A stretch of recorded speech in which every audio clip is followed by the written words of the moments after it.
Hey, how's it going, everybody? Ezzy, it's good to see you. I've been doing good. Been up to Vulkan lately, as you can see by the stream title and stuff. Today, hopefully, we're gonna be actually getting that triangle up and running, and then I'm probably gonna take a break from Vulkan for a while. But we'll see. I have also been working on the math animation editor, and it is looking pretty good. So it says hello worldy because I had to test to make sure that Y's are being positioned correctly here. So that's why it says that. But you can see we've got this, and then I also have 3D working good now, which is awesome. So you can see this is a 3D LaTeX object, and you can spin it. You can do all sorts of stuff. That was weird. Not quite sure what happened here. Yeah, that's interesting. I'll have to fix that. But yeah, for the most part, it's working good. And you can even now, if I just go like test output, you can export.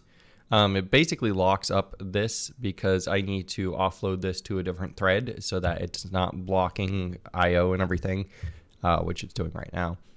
But once I get happy with wherever this is at, I can hit stop exporting, right? And so now this will go. It'll stop exporting automatically once it hits the last frame there. And we've got test output here, and we can play it back. So it's kind of slow at the moment. I want to eventually accelerate it by having it use GPU encoded acceleration using NVIDIA libraries if it's available, but don't have the time for that right now, so I'm not paying attention to that stuff for now. So yeah, this is going very good. You can also see down here we have a texture cache thing that automatically updates as I go through, and it's using this texture cache to actually draw these things. So I can make optimizations in the future where I hold cached drawings. The only thing that's hard is like you can see as they're drawing here, you get those in between stages. So it's really hard. You can't really cache those unless I cached 60 sprites. But anyways, that's how that's going and stuff. But yeah. And looking forward to see it in one of the coming videos. So am I. So now that this is done, I'm like really pushing. I want to start editing probably this week. So I'm just going to add today. I need to add a few different like objects. I think Manum has quite a few objects. I don't have Manum open. But like, if you look at Manum docs, yeah. They've got quite a few different things, which is nice to have. So like they have quite a few different animation types. It'd be nice if I could actually add a few of those. They also have quite a few different object types. Graph is something that I definitely need. And then I might add some default 3D objects and stuff. But I want to add a bunch of those today, like really hammer down and start working on that stuff so that I can start editing this week, which would be really cool. One other thing that I have too, which is kind of interesting. So you'll notice I have all these, and I can say draw debug boxes, which you'll see just drew a bunch of boxes around this stuff. And then I can even go draw the curve debug boxes, which actually draws those. And it'll be a bit more apparent if I use this guy because he's a little bit bigger, and we can actually scale him up. I'll do like 4x. Yeah, we'll scale that up. So you can see it actually draws those boxes for us. And then if I do this, it goes and draws the bounding boxes of the individual curves, which is just kind of interesting. So it's like if you ever need to like debug stuff, make sure it's all rendering properly and find out what the bounding boxes of this stuff is. You can do that. That was a lot harder to enable than I thought it would be, but I'm very glad that it is working now. So. And it was very useful for debugging the texture packing and making sure that that's working correctly. But yeah, CGO Clan got into semi-heart attack when you turned on the music because I had full volume on my headphones. Uh-oh. Do I have music on? I hope not. I've had to turn off the music because YouTube's been copywriting those. So I've been like, I just cut out the copyright segments, which is usually the beginning, but I've just stopped using it because it's easier. But yeah. And Boxverse, how's it going? Apparently not in 15 minutes. The Vulkan triangle, definitely not. And Sam, good. Whoops, excuse me. Good to see you. It's been a while. I'm interested in how your game progress is going too. We're gonna have to catch up on Discord. But yeah. In CGO Clan, To be honest, we're all waiting for a video using this, but it still needs some more animations. Seeing you old OpenGL videos made in Manum. Yes. And I mean, honestly, I do have a lot of what I need. Like, the only big animation type that I kind of need is a transform, replacement transform, which is in Manum, where it kind of like morphs between two different things. And I already have that mostly working. I just have to add it a little bit more support there. And I also plan on kind of revamping the way this works because I don't like how this feels, but I'll wait till the next video to do that. But yeah, I do actually have like a lot of the default stuff here. And also fonts work a lot better now too. You can see I can use like different fonts here and they all just kind of work. That's supposed to look like that. It's not squashed. But yeah, some of them are not so good with the fill. I still have to figure out how to get the fill perfectly, but for the most part, like you can get italics. I will support eventually where it like automatically detects font families and stuff and does that for you. But yeah, I haven't had any problems anymore with like broken fonts. Basically fixed all that stuff. I just have to figure out a good default font for that stuff. But yeah, so I'm very happy with the progress on this. But today is going to be about Vulkan, so we'll get to that in just a second. And SE Woods, those bounding boxes has nothing to do with box 2D, just get major box 2D vibes, yeah. Probably because I look at those boxes all day long. Oh, no. But yeah, those do not have anything to do with box 2D. Sorry, I looked down to Voxros message. Your announcement on Discord said 15 minutes till stream 7 minutes ago. Oh, did I put 15 minutes till stream that? Thank you. Let me fix that real quick. I just copied pasted the last announcement, which is probably why it says that. Whoops. Yeah, you're right. Thank you. We'll just switch this to I'm live at Twitch. Thank you for letting me know. There we go. That should be fixed now. And CGO Clan, have fun implementing True Transform that can transform a literal picture into a cone. Yeah, that's not going to be very fun. And how awesome would it have been to add box 2D suddenly in the W in world drops to the ground? Yeah, that's something I want to do too, is like have more physics, because the more I'm using this, the more I'm like, this is going to be like a game engine more so than a editor, except this is the one thing that I'm like, how do you reconcile a timeline with a game engine? I guess Blender kind of already does that with keyframes and stuff, right? But like the view up here has to change according to where you're at in the timeline, which means it's not quite like a game engine where like it just shows you the start, and once you start simulating, you get to a different point. With this, it's like if I go here, I want to go to this exact point in the simulation, and this has to reflect that. So I've got some ideas about how I want to visualize time in the editor view and how I want to visualize which objects are active and stuff, which I'll eventually get. But yeah, IZWK here. Thank you for following. Good to see you. And Voxriffs, it's more of a mashup between a game engine and a video editor. Exactly, yeah. Because with Unity, I wouldn't have this without like some major work. And this is a very important part, as well as the output where I can actually export stuff to MP4s and everything. But yeah, so I'm very happy with the way this is going. We'll see if it continues going well. And there should be, yeah, so exporting videos shows some errors and stuff, but those usually don't matter. For the most part, no errors. We're good. All right, so let's go to Vulkan Begins, because we are in the final throes of it. And how's it going? IZWK here.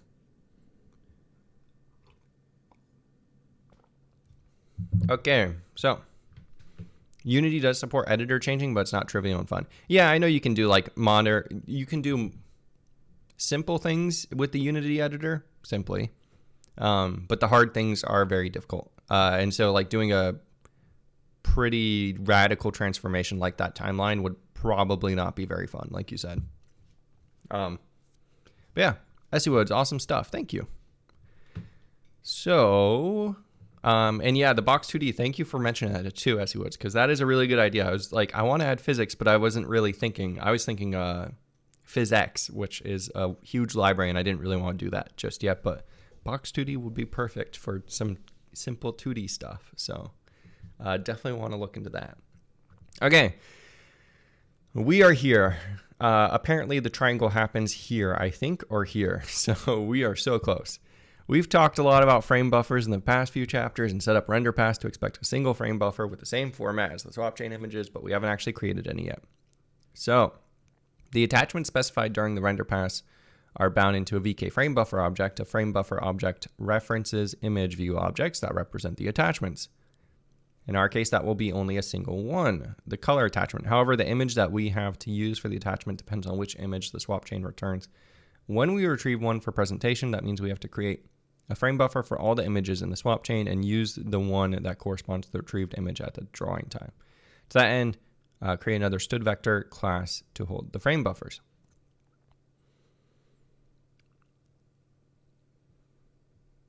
Yeah, once again, I wonder if this actually has to be a stood vector, because I imagine you'd only have like 2 if you're doing double buffering here. But I guess, yeah, well, specifically for this topic, you would probably only have 2, unless you go and create another frame buffer with a bunch of extra attachments and stuff. But okay, we'll do that. Let's go into here, scroll up to the top, and start adding this code. Triangle and rendering and presentation. Okay, so we are very close then. Thank you. You might have more important things to do. Manage your time wisely. What's your thoughts on Vulkan so far? Vulkan is insanely verbose, is my thoughts. I don't think it needs to be quite this verbose. Or at least they should provide some in-between layers. Avoxers, they use vectors everywhere. No idea why. Yeah, because a lot of this stuff could be like completely statically sized with no problem. Let's do this. This will be our swap chain frame buffer stuff. I don't know. This is all kind of technically part of the swap chain still, so we will leave it here. VK frame buffer. And this is our... Is that what it is? Yeah. Wait, no, I don't think it is a frame buffer that I'm storing there. No, it is. Okay, so swap chain frame buffers. Yeah. That's kind of weird. Why do we have multiple frame buffers and not one frame buffer with multiple attachments? Interesting. Changing OpenGL to Vulkan in stream can increase FPS by 30%. Yeah. That'd be interesting if it really does. I know, I'll show you guys something in a minute.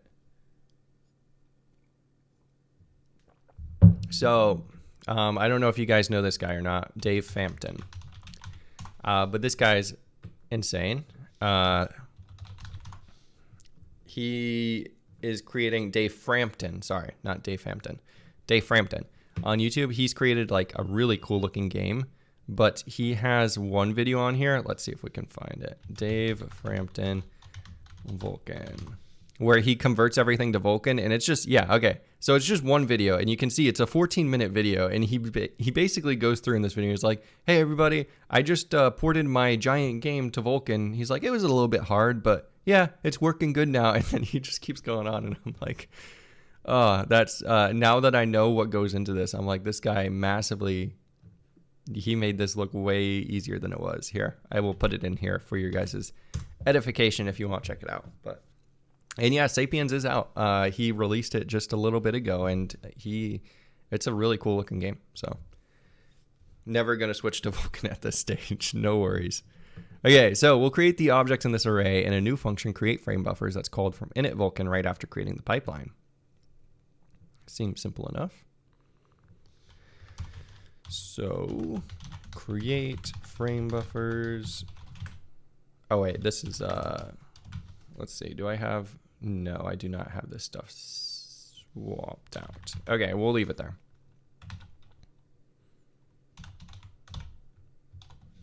Yeah, where do I actually call all this stuff? Okay, it's right here. So, create frame buffers. And then we want to put that below, create render pass. Okay.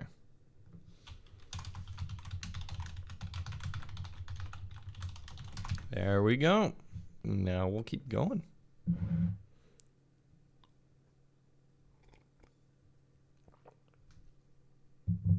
There's multiple frame buffers because I don't think you can swap which attachment you're drawing to without recreating swap chain or something. Gotcha. Makes sense. And you remember seeing that video a time ago. Yeah, it's been a while. I forgot how long ago that came out with, but IZWK where, if you remember correctly, Vulkan was always supposed to be verbose. In your opinion, there should be a more modern, something better than OpenGL, less verbose API. Yeah, and I did kind of talk about that in the last one too, because that's exactly what I'm saying. I feel like we're missing an in-between layer somewhere in here. And Voxriffs, it's such a hard balance to strike though. Yeah, I feel like they should provide some helper functions to do a lot of this stuff manually with defaults, and then you can change those defaults if you'd like, which is how a good API should be designed, in my opinion. Like, you shouldn't force the user to configure every single thing. Like, most APIs are like, okay, I know you don't care too much about the defaults, especially if you're just starting, so here's something that works, and then if you want, you can modify it if you're a more advanced user, you know? I feel like that's just kind of missing here. And Langors, how's it going? I'm doing good. First stream you're able to catch in a while. Yes, I was able to stream this morning, and I'll probably be streaming next Friday morning. I don't know, like my time morning, so we'll see. And Woods, I think the game has done quite well. Good to see he's put a lot of care and attention into it. Yes, that's like a 7-year-long journey, I think. So he has a cool video about that too, if you guys have never seen his stuff. Very fun to watch. Okay, start by resizing the container to hold all the frame buffers. See, this is just like, how many images do I have in my swap chain images size thing? I think I only have like 2. It just makes no sense. Swap chain images. Okay, let's just see. Let's go. I wonder if this will work. Find all references. Sometimes this works, sometimes it doesn't, like with the way I code. But looks like it does work, yeah.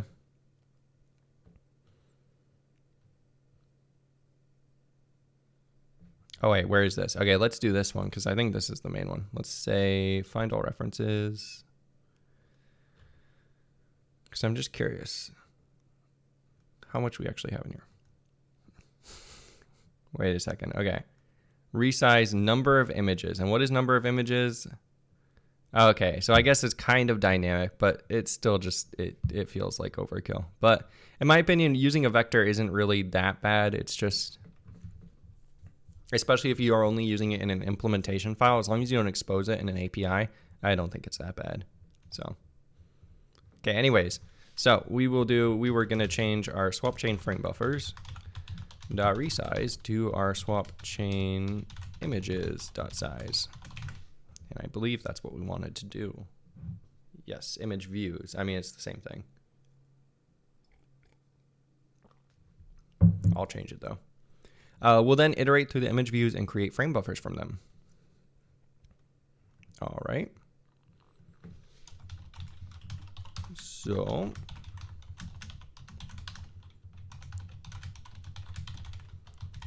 I was going on a little bit of a tangent last night looking through stuff. So this is undefined behavior technically, right? Why? Because this returns a size t and we are downcasting that to an int. Now, the C++ people would say you should do this disgustingness, but I'm 99% sure it does the exact same thing as this, generates the same code and everything, and there's just no point to do that. And either way, you still technically, like if this is for whatever reason bigger than int 32 max, then you're going to run into problems because you're going to truncate and lose some stuff. It's not a big problem, but I am just curious real quick. Let's go to Godbolt, because I was looking this up last night and I was just like, why would anyone use that static cast garbage? It's just makes no sense. Okay, let's get rid of all that. Let's say int a equals 10, long int b equals int, well, we'll just do 2 shift right 32 plus 1, right? Or do I need to do shift left there? Shift left? Shift right. Does it not like this? Come on, that's got to be okay, right? Warning, shift count negative or too big, undefined behavior. Okay, so it's already telling me it's undefined behavior. What if I cast it to a long int? Or, oh no, I have to do long int, don't I? Yeah, that's better. No, still don't like it. If I do an L, there you go. That should work, right? Or do I have to do an LL? Okay, there we go. So if we do an LL, that works, right? Okay, now if I assign A to B, that's technically bad because we've just lost all that precision, right? Because now this is smaller than this. We technically don't have it. But, and let's also just do return A plus B. I want it to not compile stuff out. Let's get rid of O2. Okay, let's do that. Okay. So what do we get over here? We get this stuff. I'm not the best at assembly, but I'm interested. Okay, so we move 10 into A, right? So this is what, this is doing that part. Then right here,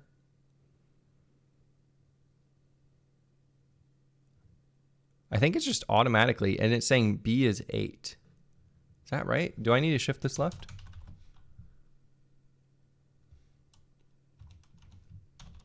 Because B should be much bigger than 8, right? Like, that doesn't sound right. Oh, it's 0x8? No, that still doesn't sound right. Okay, we're going to get to this in a second. Let me just look through the chat real quick. Twitch chat does not support images. Sorry, I'm not clicking on image in Twitch chat just because never know what you're going to get.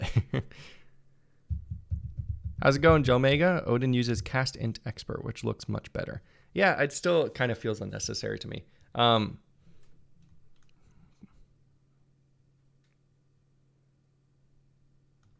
Yes, cast int expert may look weird, but I'm of the opinion that static cast and that is just annoying and dumb.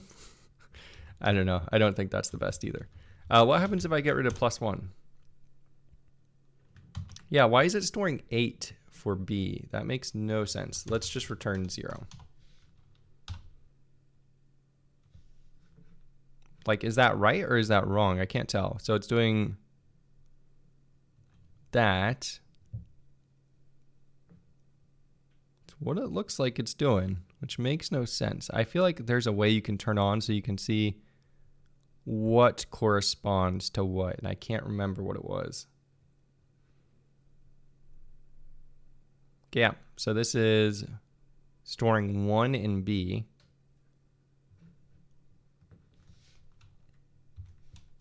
I think this should be shift left.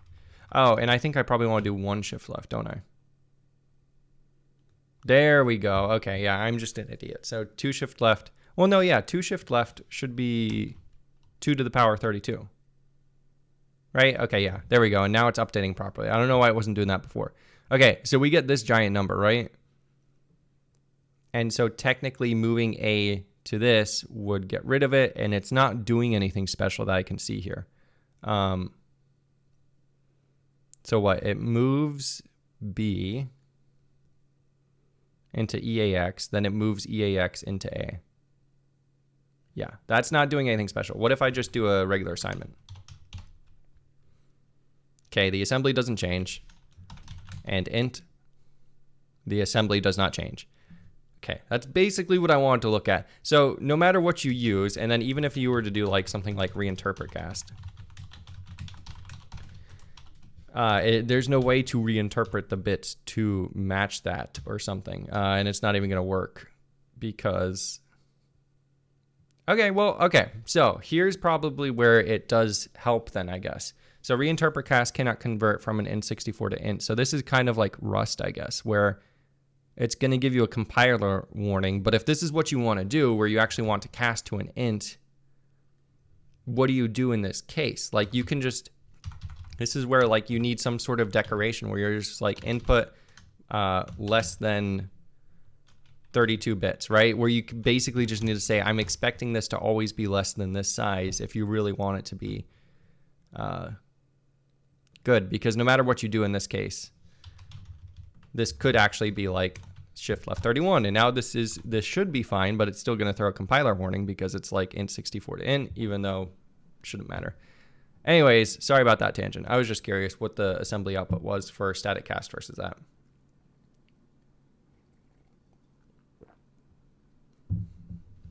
Rust uses as int, which probably looks the best. I do agree. I do like that.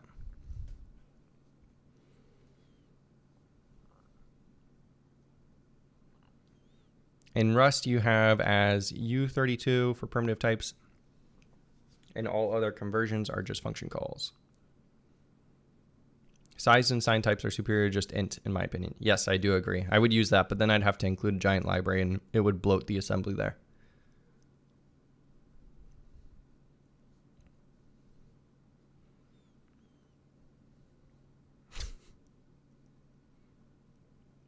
Okay. So, anyways, let's continue with this. That was just a tangent because I've never known what the proper thing to do is in this case, because technically size t is going to be 64 bits here, and we're downcasting to 32 bits. So it's like, what? But do I really ever expect this to be bigger? No. So I don't even know. Anyways, VK image view attachments. So we're going to create attachments using the swap chain image views. I wonder why we're putting it in array.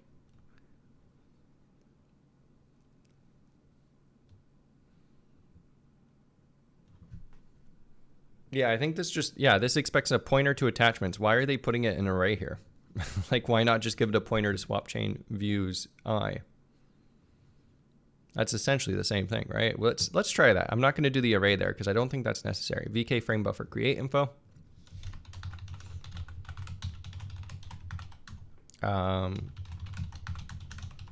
That S type is VK structure type. Frame buffer create info,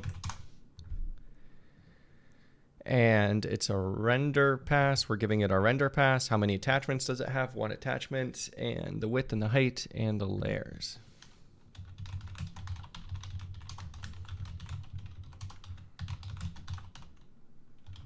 We have one. Yeah, like, why can't we just do that? Okay, saying it doesn't like that.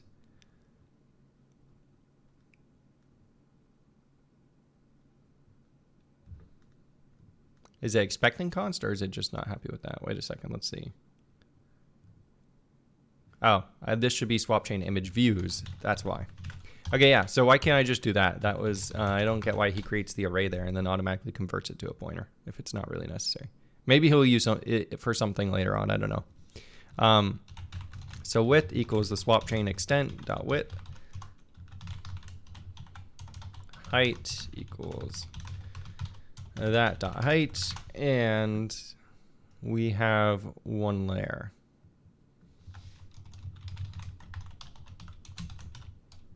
Okay. And then we do VK create frame buffer, and we're putting it, yeah, okay, and then he gives it the pointer here. He just, okay, whatever. So we'll do int, I think it's du132 res equals VK frame create frame buffer. I'll give it that. Create info null and swap chain frame buffers I. So we do that.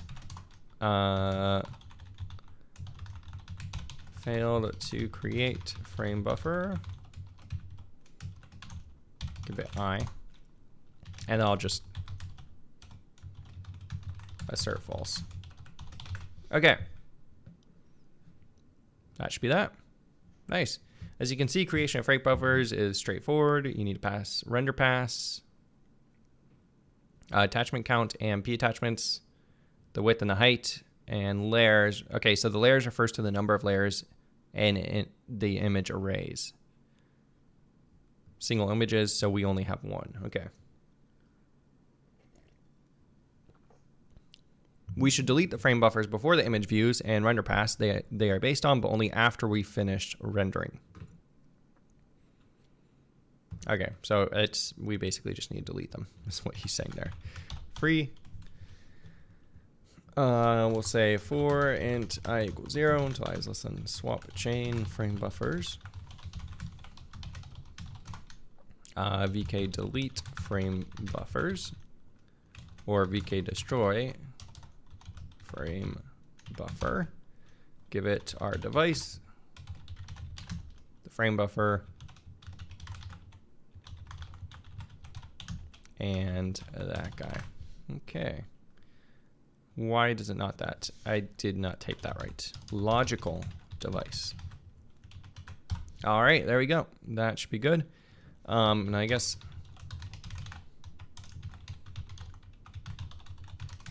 we should probably do that after we do stuff like this.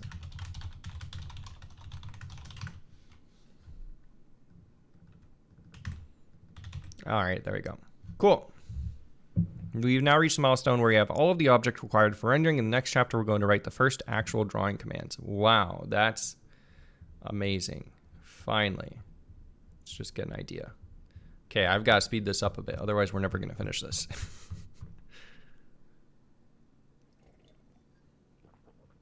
Yeah, it's 30 minutes in and we're on the second one.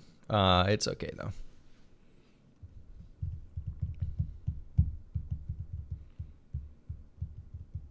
Games with Gabe. Have I used BGFX before? I have not. So no idea what it is.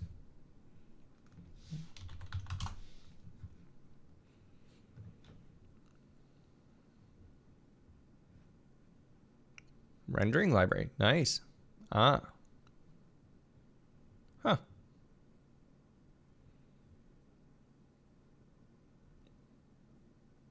Nice. This is pretty cool. What is it? Does it give you like, I wish they had like a code sample or something so I could see what. No, they just got a ton of pictures, which I guess works. But I'm interested to see how their API looks. Here we go, examples. Hello world. Yes, let's see this.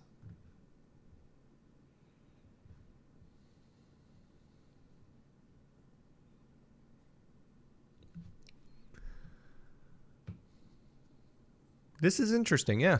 I may look into this at some point. I don't know. I'm always torn between like how high level and low level do I want to go, and my next project that I've kind of got on my mind is even more low level. I want to learn 6502 and create an emulator and stuff. So might be the wrong direction for now, but one of these days I'll be going back up. Yeah. Joe Mega also going to go on a work excursion on Wednesday to Gamescom. Nice. Pretty cool. Gabe, 60 years trying to get triangle up on screen using API number 50. For real. Minecraft Bedrock uses BGFX. Interesting. It's basically an abstraction layer. That's what I was thinking. Yeah. Looks a bit like OpenGL, but it allows you to use almost any API under the hood, Vulkan, DirectX, Metal, etc. I wonder how good its support for like multi-threaded stuff is and everything. Because that's the one thing that that's the one gripe I've had with OpenGL, but I'd be happy with an OpenGL-like API that allows me to, you know, split up my GPU, CPU transfers on separate threads. That would be amazing, which is what Vulkan allows you to do. So I assume it would have something like that. Yeah. Yeah, and that's what I'm thinking too. So DX9 is a backend, and then OpenGL ES and stuff as backends. I'm wondering how they emulate the multi-threaded and other things of that nature. If you can't really do that, or if they just restrict it and say you have to do it all on a single thread, you know, and that's where it's like those types of APIs are great, but I wonder what trade-offs they're making to support that much stuff.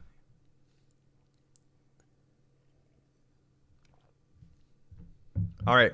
So commands in Vulkan, like drawing operations and memory transfers, are not executed directly, which makes sense. You have to record all the operations, and then the advantage of this is that when we're ready to tell Vulkan what we want to do, we can submit them together, and Vulkan can more efficiently process the commands since all of them are available together. See, this is the one thing about Vulkan that I really like. So you can fill up all of your different command queues on different threads, kind of get it all prepped, and then at the end of the frame, just submit it. And then you'd have one GPU to CPU kind of transfer. And then while the GPU is processing all that stuff, the CPU starts on the next frame.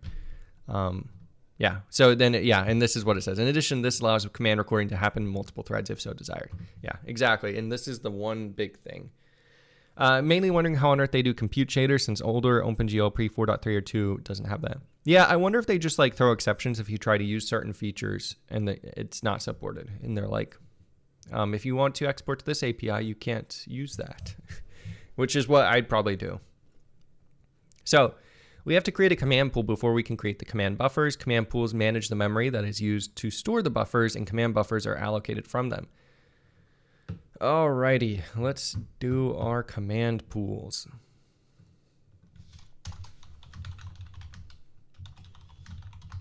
So we got this. This is our VK command pool.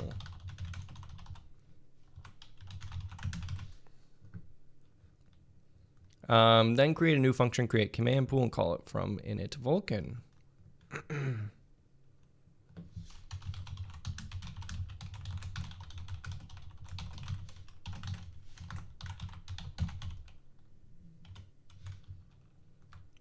So we'll call that.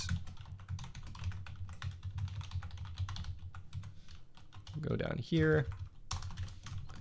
And there we go. Command pool creation only takes 2 parameters. The Q family. Yeah, so the Q family and flags. So we can have transient, which they're recorded with new commands very often, may change memory allocation behavior. Okay. And then we have reset command buffer bit. So transient and reset. Reset allows command buffers to be re-recorded individually. Without this flag, they all have to be reset together. We'll be recording a command buffer every frame, so we want to be able to reset and re-record over it. Thus, we will... Okay, so this is like when you're changing it every frame, and this is when you're changing like portions of it. Not quite sure how that works. And these explanations don't help me very much. So, command buffers are executed by submitting them on one of the device queues, like the graphics and presentation queues we retrieved. Each command pool can only allocate command buffers that are submitted in a single type of queue. We're going to record commands for drawing, which is why we've chosen the graphics family queue. Makes sense. Okay. So we'll go ahead and just do this. And then Q family. Don't we already have this? Yeah, that's just called that. Oh, find Q families, physical device. Why are we doing find Q families? I thought we... Oh, no, I don't think we did store this. I wonder if there's a reason you don't just save this object, or he's not saving it. I wonder if it changes or something. But yeah, because I remember doing this stuff before because we already have that function and everything. But it is what it is. VK command pool info, or is it create info? Yes, it is create info. Why wouldn't it be? Okay, create info equals that. Dot s type equals vk structure type command pool create info,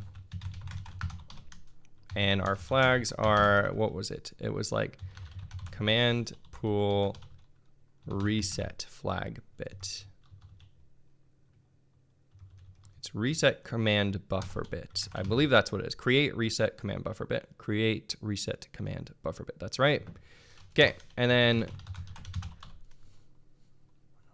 our index is our Q family dot graphics family.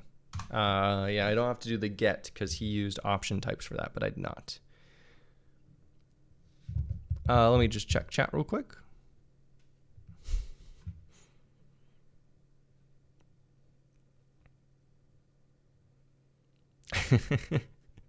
Yes, maybe we will have in a few years, we can be doing streams outside. That would be pretty awesome. Creating own power supply, my own electricity, everything, right? JDH in a nutshell, exactly. That guy is crazy.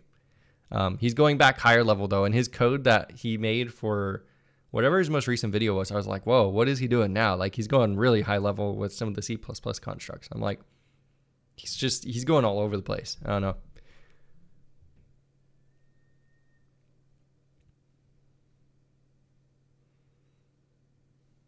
Alrighty, so let's create it and then make sure we destroy it.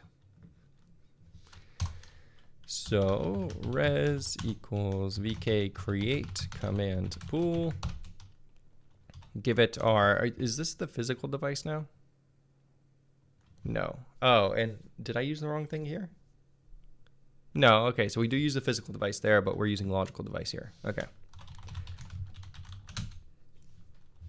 Create info, allocator, and command pool, which we declared at the top of this file. If res does not equal vk success, glogger error, failed to create command pool. And that just to get us out of there. Okay. And then we want to destroy it.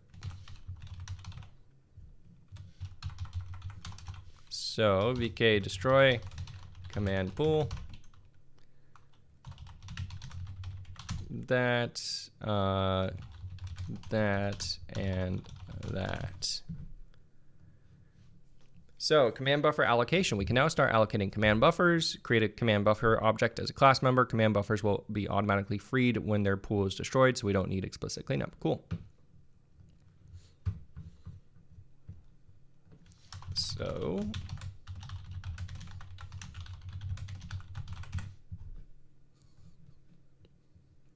we'll now start working on a create command buffer to allocate a single command buffer from the command pool.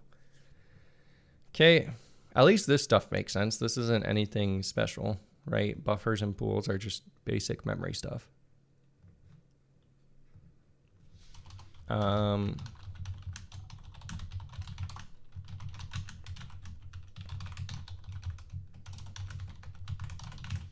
Does he pass at the pool? No, he does not. Okay. Let's go down to this. It's good, and then we'll have this.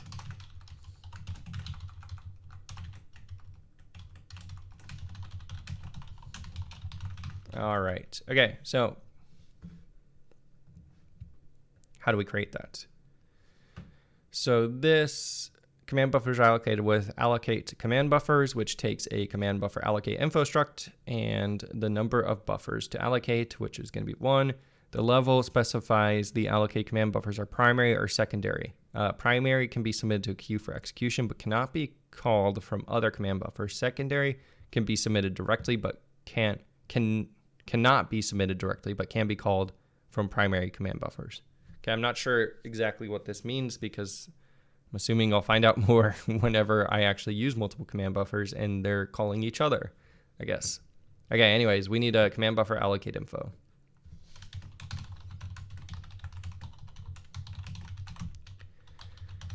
What does he call it? Well, I'm just curious about the naming. Alloc info. Let's do the same thing. So S type equals VK structure type command buffer allocate info.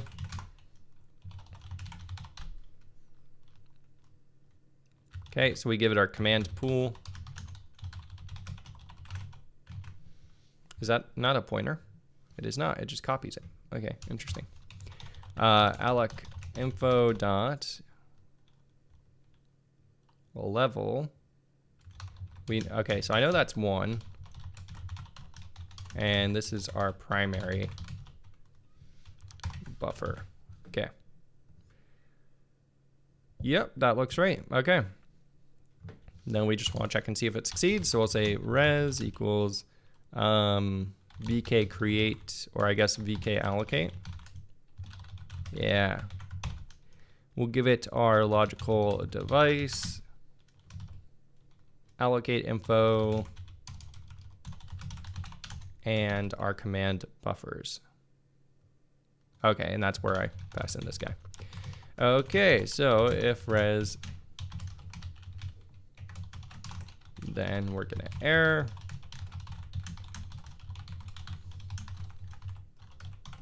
And assert. All right. Command buffer recording. We'll now start working on a record command buffer that writes the commands to the buffer. The command buffer used will be passed in as a parameter as well as the index of the current swap chain image we want to write to.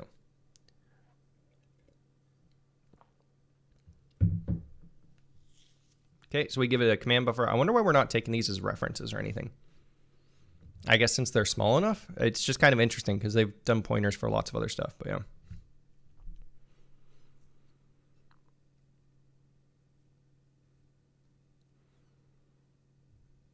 No shame in macros. There is shame in macros if you're using C++. Just use a template then. Except for a few cases. There are a few cases where it's good, but most of the time templates are good. I think that's the thing that I was like wondering about. He was using a lot of template meta programming. I was like, that's a pretty big shift.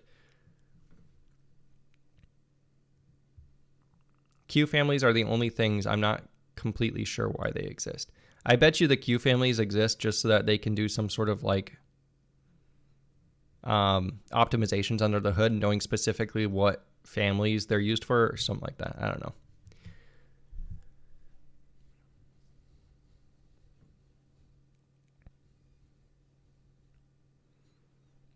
At least you get an error message with templates though. With macros, you just, everything breaks. And what do I know? I'm not sure what I know, Langors. Okay, so let's go ahead and add our record command buffer.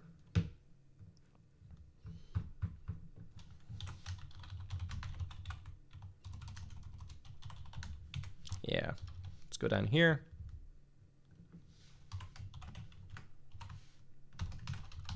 Static void record command. Why does he call it record command buffer? Okay. I would assume this is like record command is why I'm wondering, but whatever. Buffer. Does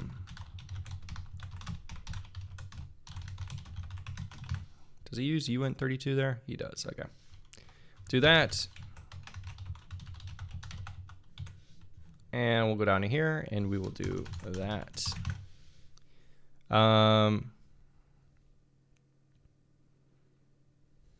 Macros give you better errors. I don't know about that. Usually because macros, they just expand. So you don't really, like if you get an error that's stemming from a macro, you can't really search for it and stuff. I don't know. Okay, so recording command buffer. We want to give it begin info.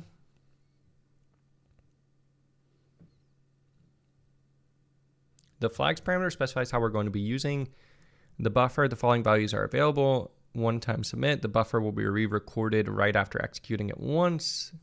Continue. This is a secondary buffer that will be entirely within a single render pass. And simultaneous, which means the buffer can be resubmitted while it's also already pending execution. None of these flags are applicable for us right now.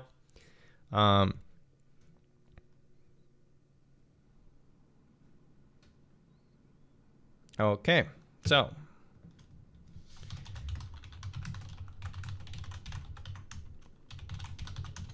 we'll do that. Begin info.type equals vk structure type. Command buffer begin.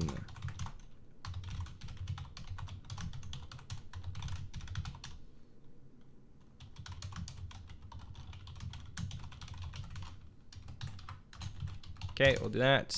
Res.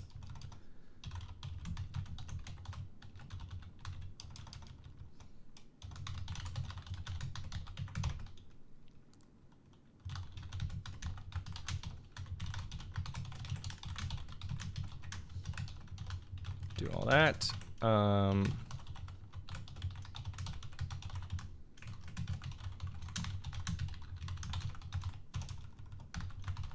Okay.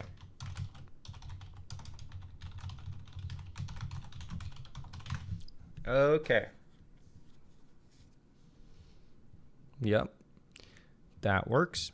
So if the command buffer was already recorded once, I call the vk begin command buffer, we'll just reset it. It's not possible to append commands to a buffer at a later time. Okay, so I guess that's all that we needed there. Starting render pass. Drawing starts by beginning the render pass with command begin render pass. The render pass is configured using some parameters in a render pass info struct.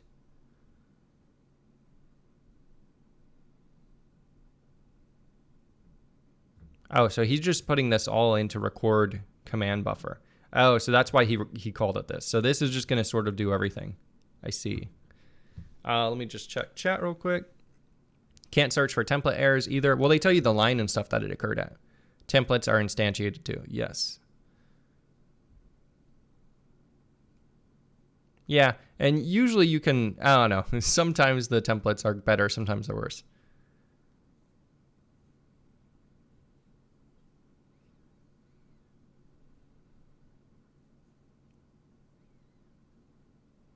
Yeah, CPP STL is not fun when you have template errors, but usually, let's see if we got anything.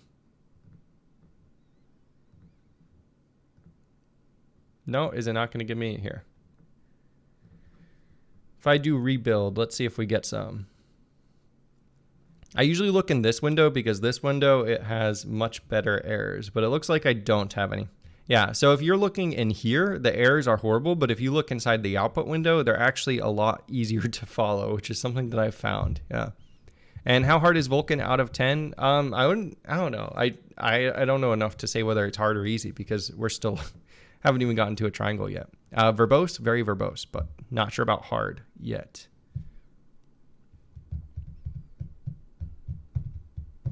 Okay, guys, I will be right back. My coffee's cold, so I'm going to dump it and take a quick break. I'll be back in like 5 minutes, though. How long is the program right now? It's too long. We're at 1,000 lines. I know I've heard that this is actually better than it used to be, though, so we're kind of lucky here. But yeah, I'm going to be right back, though. We're going to switch back to the Be Right Back screen, and we will continue this in just a few minutes.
All right, I am back. Let's go ahead. I'm going to speed run the rest of this because I want to see if we can get this stuff done pretty quickly.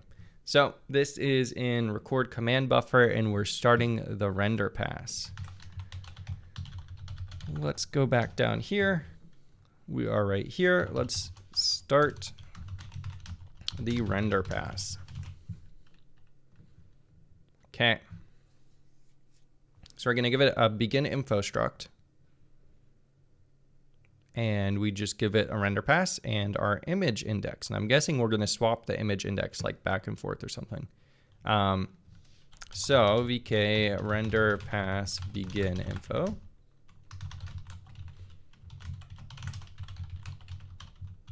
Give it that. vk structure type render pass begin info.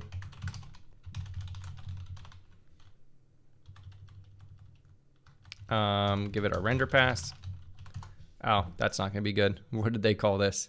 Render pass info. That's probably a better name so that we don't get that error. Cool. Render pass info dot frame buffer. I think that's what we want. Yeah. Let's do swap chain frame buffers image index. Yep, and that's good. Cool. Where did we declare image index to? I'm just curious because I don't remember. Oh, we're passing that in. That makes sense. Okay, so we're passing that into record frame buffer. Cool. So next we go the first parameters. Yep, we create a frame buffer. So we give it a color attachment. Okay. So then we're going to give it the offset and the extent. Makes sense.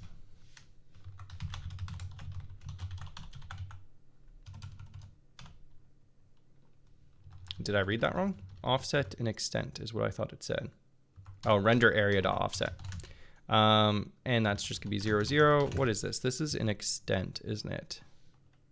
No, it's just a VK offset 2D. Okay. Render pass info dot render area dot extent equals swap chain extent. Yep. So it defines where shader loads and stores will take place. The pixels outside this region will have undefined values, and it should match the size of attachments for best performance. Then we give it a clear color. Well, we give it a clear color, and then we give it a value count and the clear color. All right, VK clear color value, clear color equals VK clear color value. I'll give it that 1, 1, 1, 1. Is that what they gave it? Let's just make sure we're doing 0, 0, 0, 1. So they're using black. Let's do a 7F 5 and that. So that should give us like a reddish color because I am interested. Render pass info dot clear value count is 1. That is address of our clear color. Is that not right? P clear values. Oh, that's a clear value. It's not clear color value. I wonder if that means it's not actually the clear color.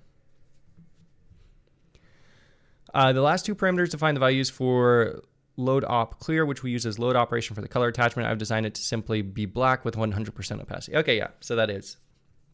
And then we begin the render pass and we do subpass contents inline. The render pass can now begin. All the functions that are record commands can be recognized by their VK command prefix CMD.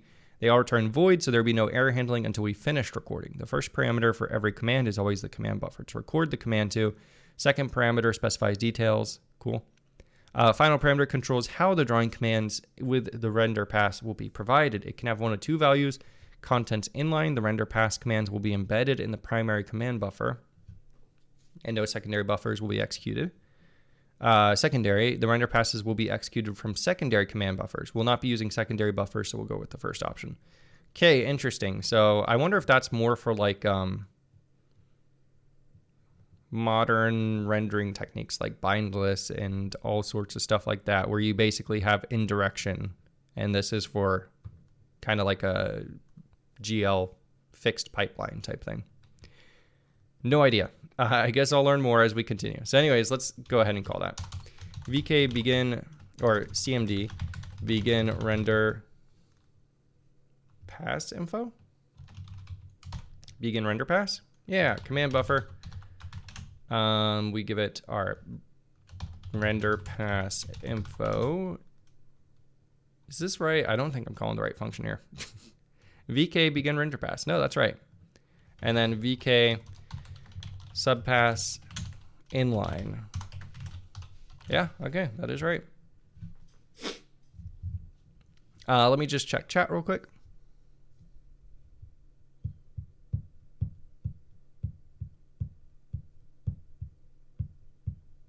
Secondary buffers are not bindless. They are small subcommand buffers you can record and reuse, but bindless is awesome. Gotcha.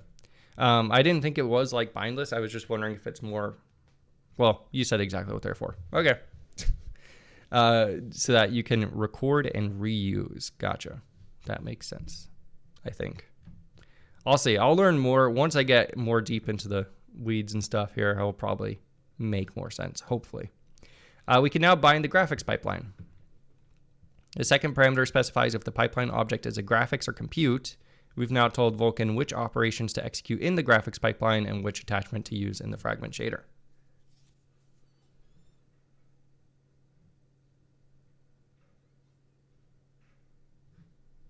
Interesting. Okay.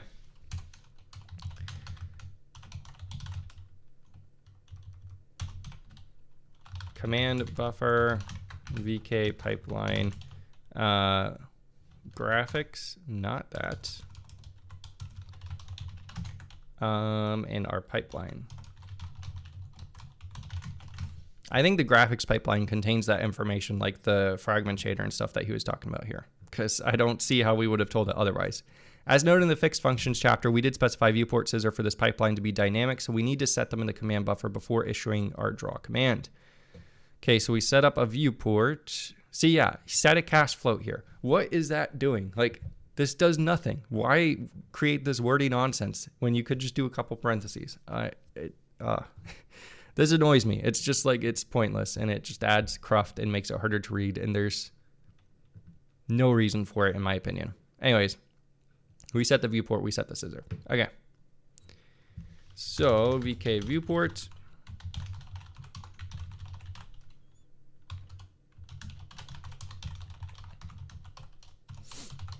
Do that, and viewport dot width equals float. I think we just use flop chain extent dot width, right?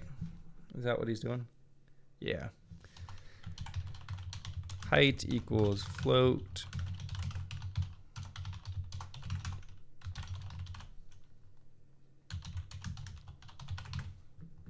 Zero and 1. Okay, and then we just set the viewport. Yes, and then we do a scissor.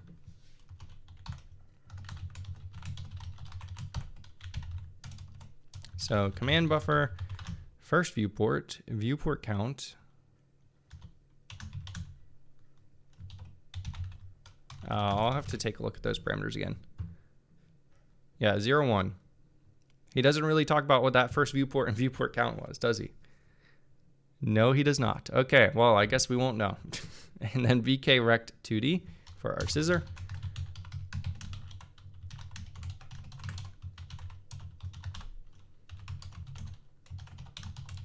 Actually, that's... Well, actually, no, I think that probably is right because we don't actually want to scissor anything, do we? No, it is wrong. Okay, because we do want to scissor the whole thing, I guess. Because that would clip the whole thing, which means we would clip nothing, I guess. VK command set scissor.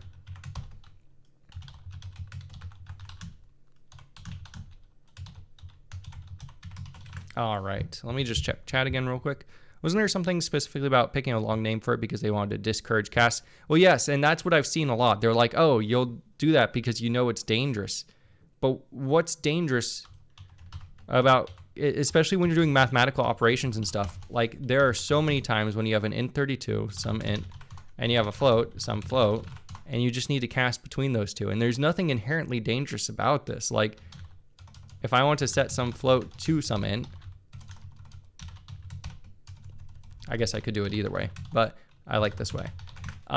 That's exactly what I want it to do, right? And this isn't gonna this will actually convert it from integer to int, right? This is actually gonna change the bits because I don't believe you can use the same bits that represent this, and then it's gonna truncate it to an actual integer and stuff. So I like, the only problem you have is you may truncate or you may, yeah, truncation. Like that's the only dangerous thing about that. But yeah, ignore that. Secondary command buffers exist at all, honestly.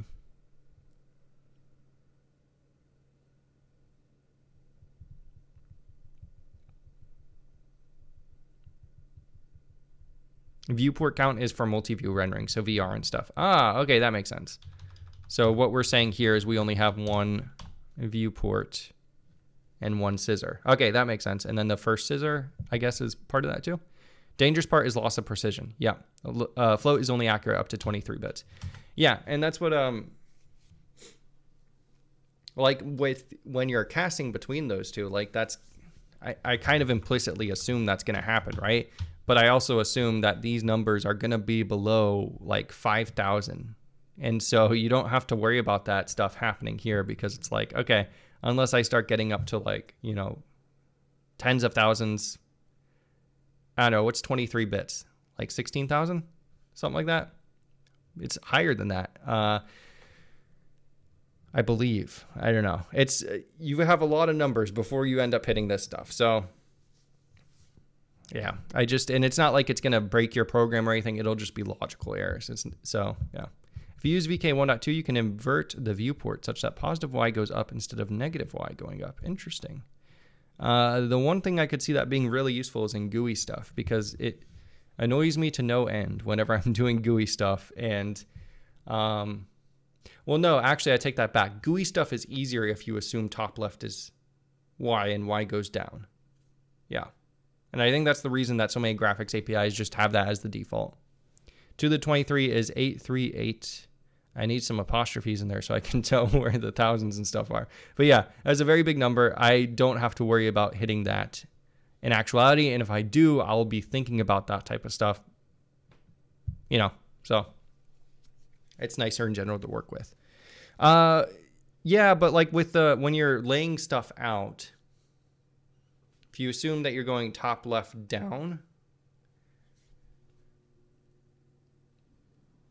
trying to think, because there are specific cases. I remember because I tried doing it where Y was going up one time, and then when I started doing GUI stuff, it was just getting very annoying.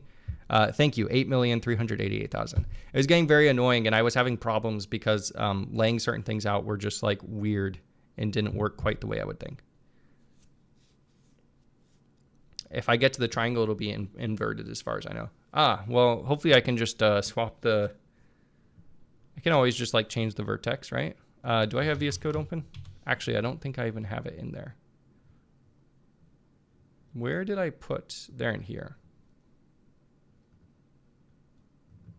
Yeah, we can always just swap the vertices. So if it's inverted, I'll just do that. And I think he may have swapped them anyways. But anyways, let's go back here. So command draw, command buffer 3100. Let's see what that is. VK command draw, command buffer, vertex count. We have 3 verts. Instance, I guess that's 1, 0, 0. Okay, so vertex count, even though we don't have vertex buffer, we have 3 to draw. Yep. For instance rendering, use 1 if you're not doing that. Yes, okay, that makes sense. Used as an offset into the vertex buffer defines the lowest value of vertex index. Used as an offset into instanced. Nice. Oh, okay, and then this is going to be it. Are we done? The render pass can now be ended. Or no, we have to do rendering and presentation still, I think. VK command render, end render pass. So we give it our command buffer. Is command buffer a pointer?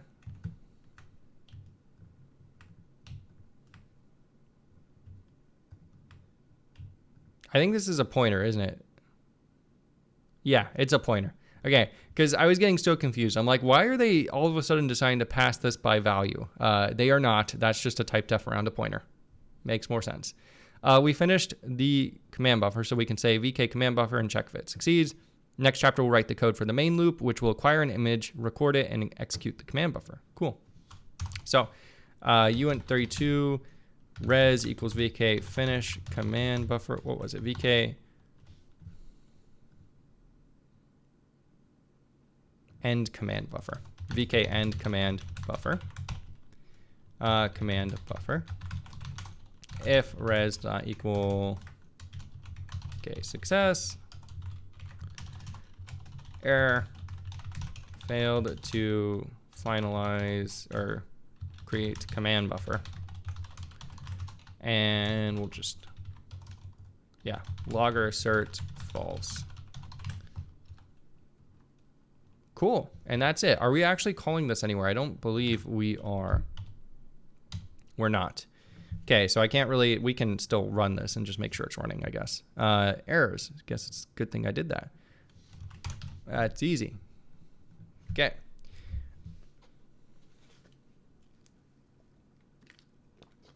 Still running. No errors, that's good.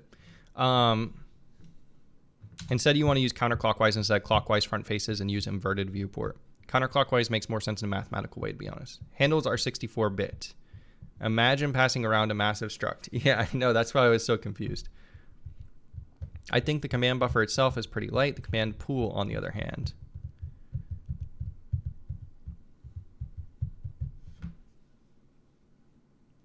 Oh, okay. So they're in GPU driver space, which is why they're using uint64 instead of actual pointers. Okay. It all makes a little bit more sense now. Thank you for the clarifications. Okay. Now, rendering and presentation. How much we got in here? Oh boy.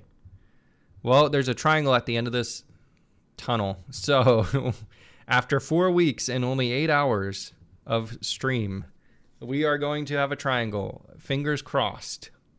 Let's go and let's finish this up, all right? I'm so close. So this is the chapter where everything's going to come together. We're going to write the draw frame function, which can be called from the main loop to put the triangle on the screen. Start by creating the function, call it for main loop. Do I have a main loop? Did I do that and I just don't remember it? Run. Okay, yeah, so I do. I just have this in app. Okay. So we're going to call something called draw frame. I'm wondering if I want this to live in here or live in the other one. I'm just going to do this. We're going to go... Wait, no. Oh, this is all in the main loop. Okay, whatever. Draw frame. Okay, I didn't know this was all in the same file. Interesting. I just called it run instead. Let's go ahead. Static void draw frame. I guess we'll put this up here. Render. Outline of a frame. So at a high level, rendering a frame consists of steps. Wait for the previous frame to finish, acquire an image, record the command buffer, submit the recorded command buffer, then present the swap chain.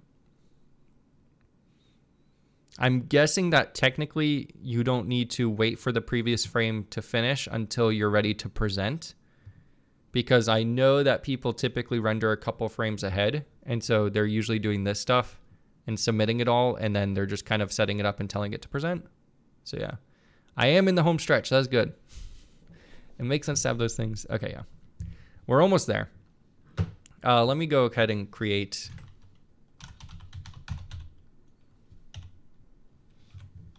Let's go ahead and we're going to say static void draw frame. Okay, you need to wait for the same concurrent frame to finish. Yes. Do you need to wait though before you can start acquiring a new swap chain and rendering or recording a new command buffer though? Is what I wonder. Frames in flight chapters about that. Gotcha. That means, for example, in double buffering, you can render frame n+1, but you need to wait for frame n to finish before you start rendering frame n+2. Yes, that makes sense.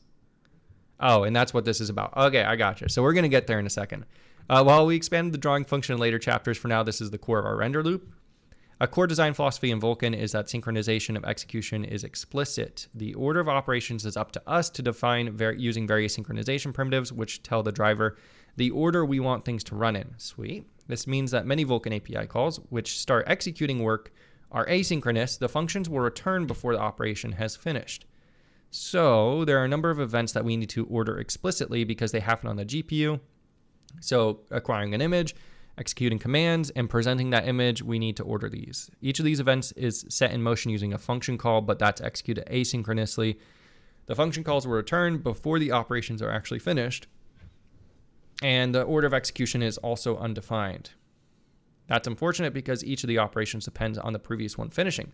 Thus, we need to explore some primitives. Semaphores, nice. So I've been reading Raymond Chen. What's it called? I can't even think of the name of the book. But Raymond Chen's book. And I believe semaphores are like the first kind of primitive multi-threading concept that came about in the early days of computing. And we've basically built all the other kind of multi-threading primitives like mutexes, locks, lock guards, barriers. All this stuff are built on semaphores. Correct me if I'm wrong, but I think this is kind of like the building blocks. And I've never actually learned about what a semaphore is. So this will be interesting. And you need at least one command buffer per frame in flight and command pool.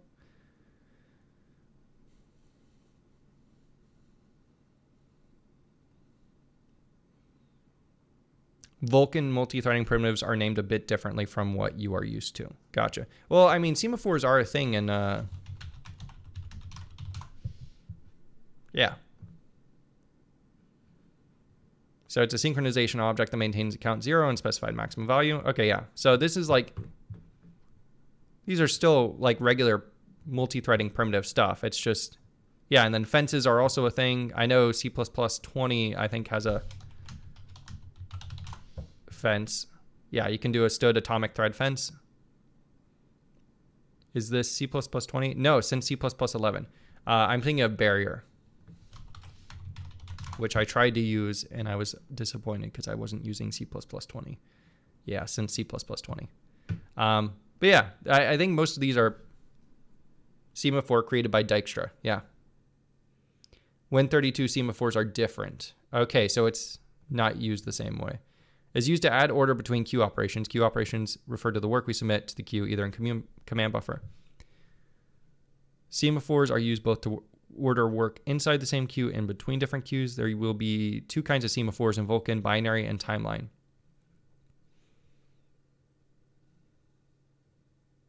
A semaphore is either unsignaled or signaled. It begins life as unsignaled.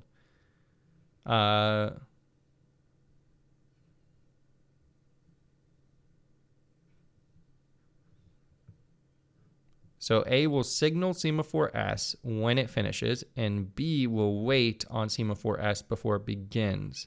When operation A finishes, S is signaled, while B won't start until S is signaled. After B begins executing, S is automatically reset back to being unsignaled, allowing it to be used again.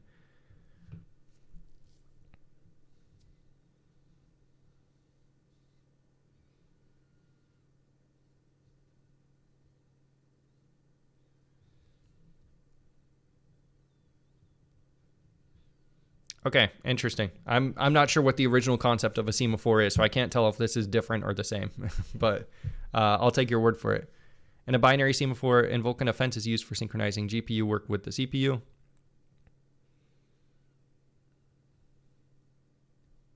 Gotcha. A timeline semaphore can be used in place of both. Events are not CPU, GPU in Vulkan. They are split barriers. Okay, I'll learn more as we continue going through this, I guess. Fences. A fence is similar purpose that's used to synchronize execution, but it's for ordering execution on the CPU, otherwise known as the host. If the host needs to know when the GPU's finished something, we use a fence. Fences are either in a signaled or unsignaled state. Whenever we submit work to execute, we attach a fence to that work. When the work is finished, the fence will be signaled. Then we can make the host wait for the fence to be signaled, guaranteeing that the work has finished. Concrete example is taking a screenshot. Say we've already done the necessary work on the GPU. Now we need to transfer the image from the GPU over to the host and then save the memory to a file. A executes the transfer to and fence F. We submit with command buffer A with fence F, then immediately tell the host to wait for F to signal. This causes the host to block until A finishes. Thus, we are safe to let the host save the file to disk as the memory transfer has completed.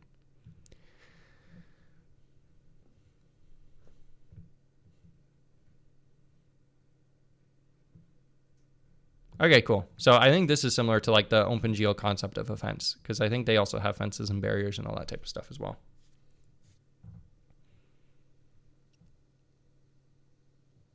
How's it going, CLO Matrix? Good to see you. Events are GPU, CPU to GPU with some limitations. Okay. Unlike the semaphore example, this example does block host execution. This means the host won't do anything except wait. For this case, we had to make sure the transfer was complete before we could save the screenshot to disk. Yep. In general, it's preferable not to block. We want to feed the GPU and the host with useful work to do. Waiting on fences is not useful work. Thus, we prefer semaphores or other synchronization primitives not yet covered to synchronize our work. Fences must be reset manually to put them back into the unsignaled state. In summary, semaphores are used to specify the order of operations on the GPU, while fences are used to keep the CPU and GPU in sync with each other. Okay, what to choose? We have two synchronization primitives to use and conveniently two places to apply sync: swap chain operations and waiting for the previous frame to finish. We want to use semaphores for swap chain because they happen on the GPU. Thus, we don't want to make the host wait. For waiting on the previous frame to finish, we want to use fences because the opposite reason, we need the host to wait. This is so that we don't draw more than one frame at a time because we re-record the command buffer every frame. We cannot record the next frame's work to the command buffer until the current frame has finished. We'll need one semaphore to signal that an image has been acquired, and another one to signal that rendering has finished and presentation can happen, and a fence to make sure only one frame is rendering at a time. Okay, that makes sense. Image available, render finished, in-flight fence. Let's go ahead and do that.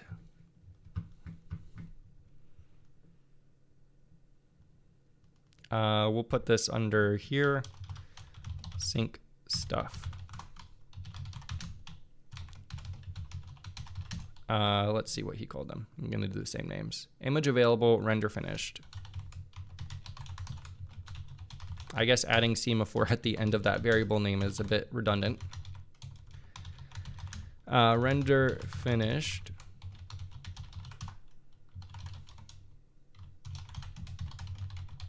And this is not this is a fence. All right. So to create the semaphores, we'll add the last create function for this part of your tutorial, create sync objects. All right, almost there. Static void create sync objects. Let's go ahead and I'm actually gonna move this down to here. Create command pool. Go ahead and say void create sync objects. And actually, I think this should be above this or below it. Wait a second. No, this should be below it. Okay. So we'll put this here, and this is going to be sync stuff. Okay, let's go back up to where this is defined. Yes, that's right. And down here, we'll do that. All right. So creating semaphores requires filling in the semaphore create info.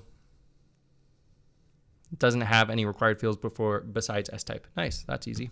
Future versions of the Vulkan API extensions may add functionality for the flags and pnex parameters, but we don't have to worry about that, I guess. And then for the fence, we do the same thing. Creating the semaphores and fence follows the same pattern. Oh, and we use the same info structs for both of these. Cool. The semaphores and fence should be cleaned up at the end of the program when all commands have finished. Alrighty. Let's go ahead and do all that real quick. So, vk semaphore create info.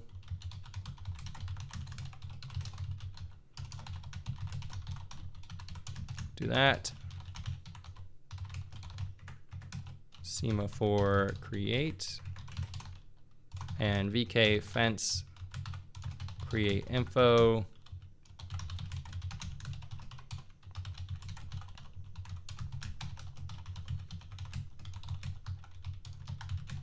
All right, nope.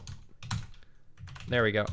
Cool, and then we'll just do a uint32 res equals create semaphore, that, give it that,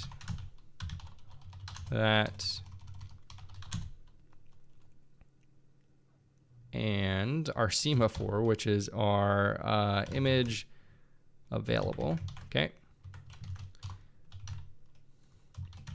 Can I just do or equals or something? Yeah, we're just doing or there.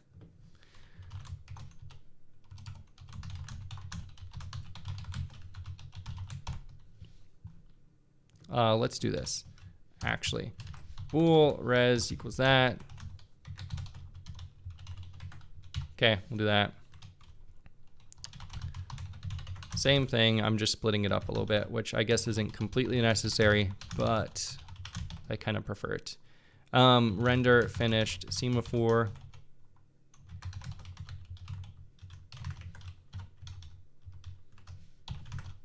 Yep, that, and then we'll say res equals res, or I might have to switch that to ands too. And this is going to be our fence.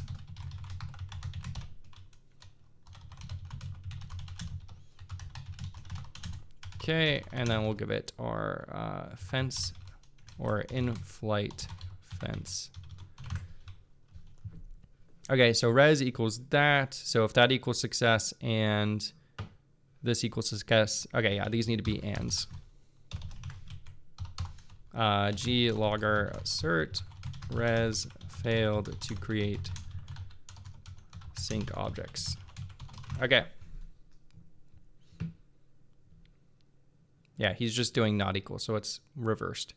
The semaphores and fence should be cleaned up at the end of the program when all commands have finished. So we'll do that. Destroy. Let's just go free. Okay, give it that. Image available. That. That and in-flight fence. Okay, sorry, let me check chat real quick. I think maybe on UMA you can find some use case, but their main use being a split barrier. In case VK tutorial doesn't mention it, you need one pair of those semaphores per frame in flight. I think we're just doing one frame for now, which is probably why they're leaving that out.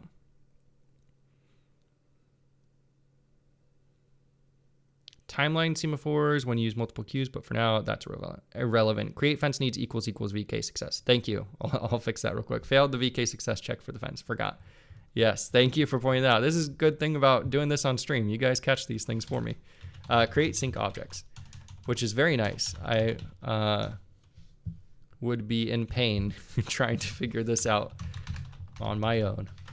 I guess I'd probably figure it out after a while, but this is very helpful. Thank you. Okay, so we've got all that set up now. And I did call that, didn't I? Let me just make sure. Create sync objects. Did I call that? I did. Okay. Waiting for the previous frame. So at the start of the frame, we want to wait until the previous frame has finished so that the command buffer and semaphores are available to use. So to do that, we will call wait for fences. All right. VK wait for fences. So we'll give it our device. One fence, in-flight fence. Wait all, I'm guessing that's VK true. Timeout 0. Or I guess max, which makes sense, yeah.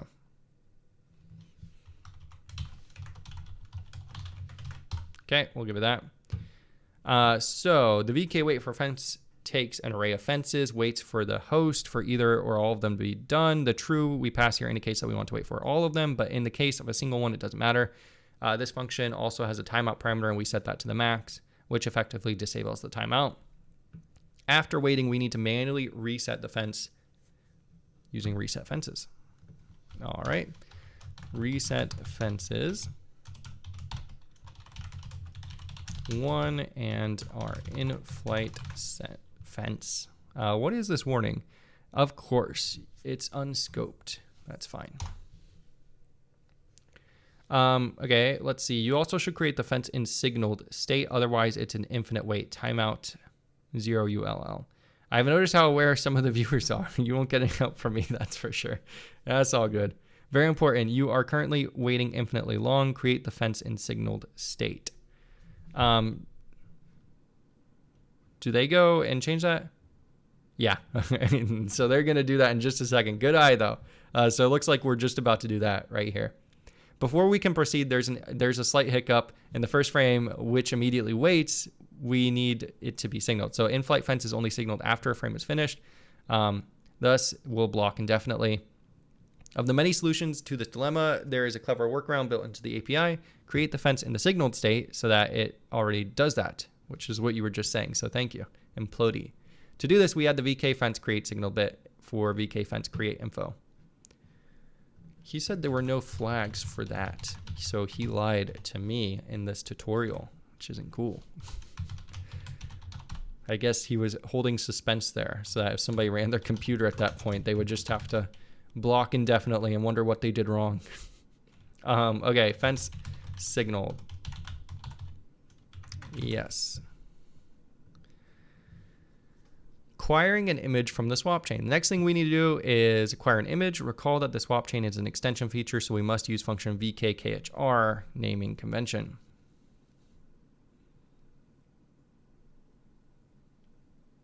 Why is he doing this at the beginning now? The first two parameters, right? We were doing this in the draw frame too, right? Yeah. So he has wait for fences, and then he has that overwritten. I guess it doesn't matter. Draw frame. Okay, so VK acquire next image KHR. So we give it our device, our swap chain, timeout, which I'm guessing is going to be this again, our semaphore, which I'm guessing is our image available semaphore, and our fence, and our image index, which I'm guessing we are going to toggle. Okay, let me just double check. Oh, we're giving it null handle for a fence. Interesting. I wonder what this is too. Yeah, just null pointer. Okay, so the first two parameters are the logical and swap chain. The third parameter specifies the timeout in nanoseconds for an image to become available using the maximum value of 64-bit unsigned integer means we effectively disable it. The next two parameters are for synchronization. When the presentation engine is finished, that's the point in time where we can start drawing to it. It is possible to specify a semaphore, fence, or both. We're going to use our image available semaphore for that purpose. And then the last parameter specifies a variable to the output index. The index refers to VK image. We're going to use that index to pick the VK frame buffer. Oh, it's putting it into that image index. Gotcha. So it's telling us which one we're going to use. I'm not telling it which one we want to use. That makes sense.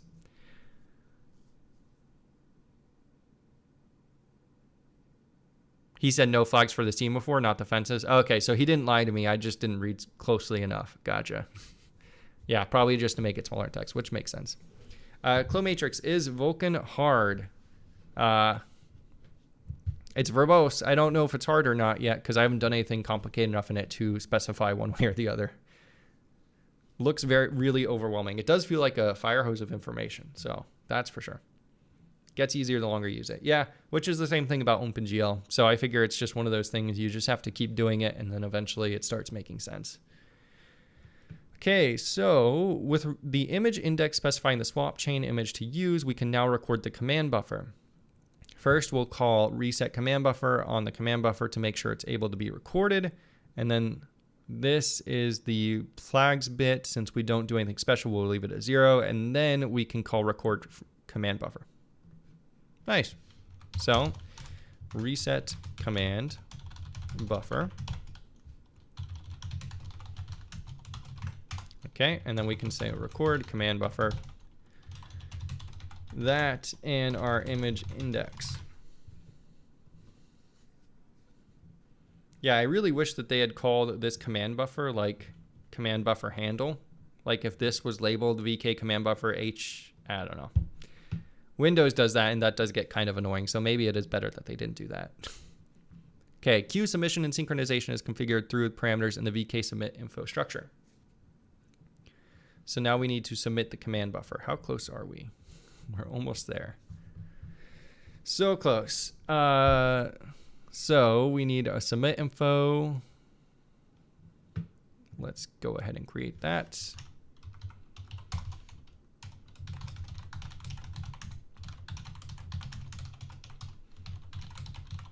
S type equals VK structure type submit info.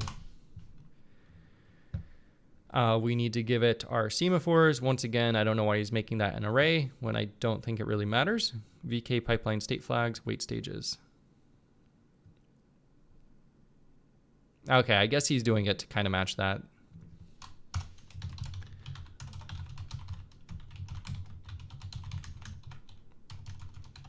Equals that, image available.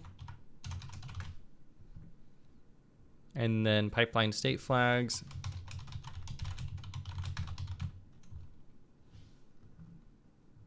Wait stages.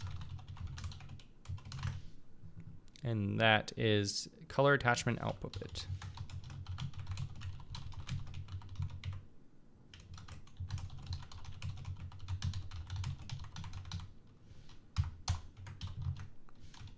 Okay. Did I do that wrong? Pipeline stage, not state. That's why he called it wait stages. That makes sense. Okay, so then we want to give it the wait semaphore count, pointers to those things.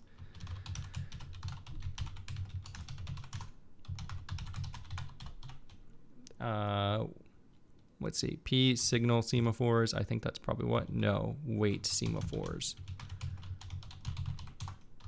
Okay, I think I can guess what we're gonna do next, and then wait stages.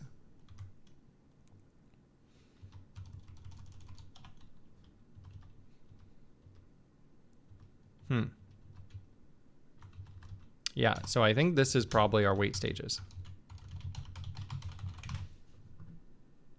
Wait des stage mask. Okay, but I bet we're gonna say VK semaphore, signal semaphores. I promise I haven't looked. Signal, or I guess image render semaphore, render finish semaphore. There we go. VK pipeline state flags, stage flags. I don't think we're probably gonna need those. Signal semaphore count is 1. Signal semaphores are that guy. Is that what we do next? He does the command buffer, but it looks like I got that part right. Okay, cool. First 3 are the semaphores we wait, and which stages of the pipeline to wait. So we're waiting for color attachment. We want to wait the writing colors of the image until it's available, so we're specifying the stage that writes to the color attachment. Oh, that's what output bit is. This means that theoretically the implementation can already start executing our vertex shader and such while the image is not yet available. Each entry in the wait stages array corresponds to the semaphore with the same index in the wait semaphores. Okay. Oh, cool. So you could like add multiple and then kind of have it wait at each stage so that you could start while one thing is like in the fragment, you could have it start the next render queue or render flush or whatever start on the vertex. I don't know. Let's see. Chat. I think Vulkan is easier than OpenGL if you use it long enough because you have everything well documented, unlike some more niche features in OpenGL. OpenGL is actually documented fairly well. Like, it's literally missing ref pages for all 4.6 features. There's an issue open for that, but it seems like no one cares. Is it? I don't know. I'm trying to think of what...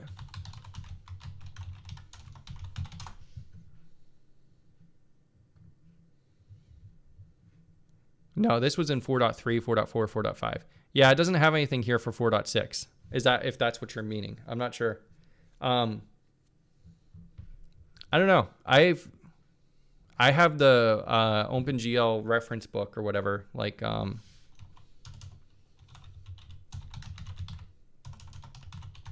I have this one, and then I have the red one. Yeah, this one, which gives a good overview. So I've never really had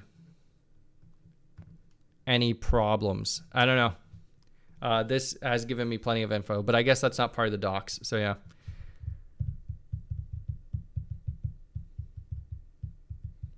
You got to go. Thanks for being here, Voxrifts. Multi-draw indirect isn't even that niche. What would be niche then? Bindless textures. Okay, that's something that you're saying. Well, are bindless textures that widely supported in OpenGL? I think it's just an extension, isn't it?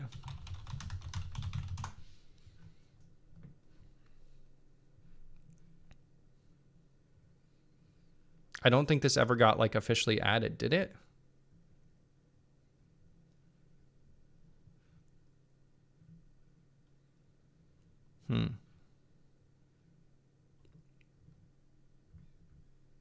Yeah, I'm not sure. They're not really saying things. I guess, okay, extension implementation. Yeah, this is not a core feature of any OpenGL version at present. It only exists as an extension. This is not for any of the reasons that extension might become ubiquitous. Instead, it's a matter of practicality. If 4.4 requires bindless texture support, then only hardware that could support that is implementing that. Yeah, so this is just an extension. Pages using deprecated source tags. I don't know. So I think that's the only reason they don't have that like documented well. Has great doc and tutorials if you're only first rendering, then I highly recommend using OpenGL first and then Vulkan. An extension supported by 10-year-old GPUs, yeah. Just bindless all things. Well, I don't know. I'd rather them documentation only the core features, unlike what Vulkan seems to do, which is like everything is an extension. I like having that knowledge that this is a core feature and I don't have to worry about anything not supporting it, but I don't know. Just bindless all things. Okay, so anyways, we have to do this command buffer count thing. And give it our command buffer. So submit info.command buffer count equals 1. Command buffer. Or do I not? I don't need to do that. Do I? I do.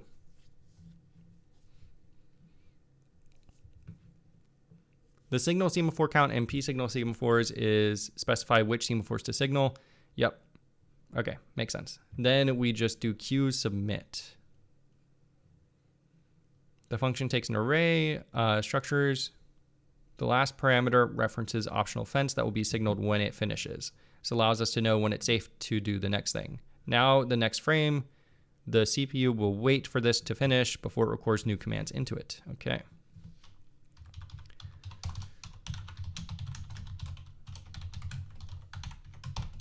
Okay, so we'll give it that. Our Q is... What are we using for our queue? Graphics queue. Okay. We're submitting 1.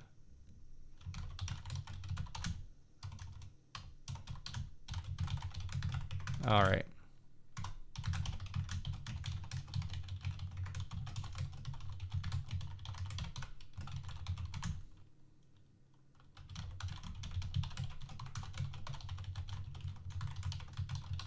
I could probably just do assertions in all these places, but an assertion would technically might be compiled out. I don't know. If you want to see something really niche, Vulkan device generated commands.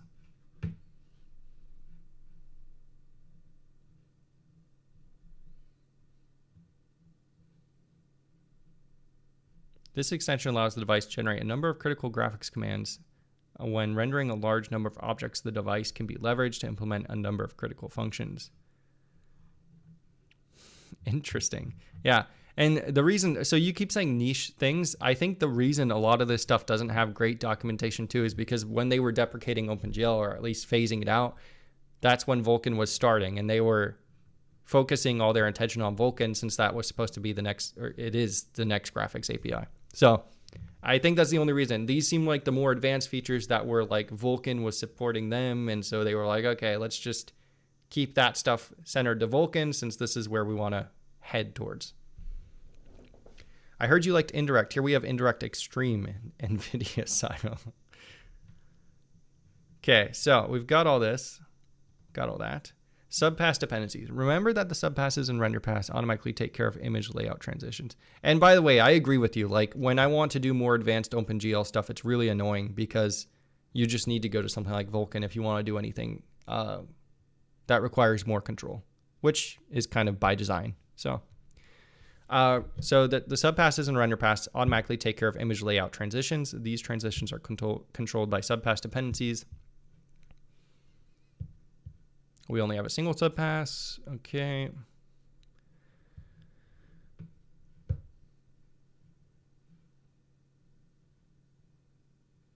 Okay, we could change the wait stages to stage top of the pipe bit to ensure that the render pass doesn't begin until it's available, or we can make the render pass wait for the output bit stage. I've decided to go with the second option here because it's a good excuse to have a look at subpass dependencies and how they work.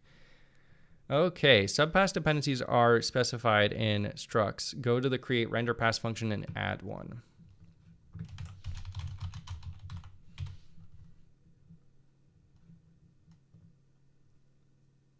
So, VK subpass dependency.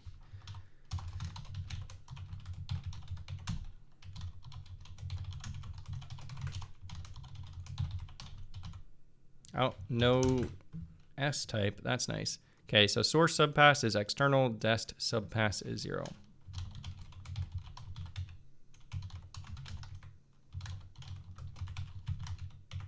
Okay, dep.dest is 0. So these are the dependency and the dependent subpass. So the special value external refers to implicit subpass before or after the render pass, depending on whether it's specified in source or dest. The index 0 refers to our subpass, which is the first and only one. That's not an index, I don't think. The dest subpass must always be higher than the source subpass to prevent cycles in the dependency graph unless one of the subpasses is external. Okay. So stage mask is attachment output bit and source access mask is 0. All right, subpass dep.stage pass mask is attachment output bit, that thing. Okay, and then we're saying to do that after.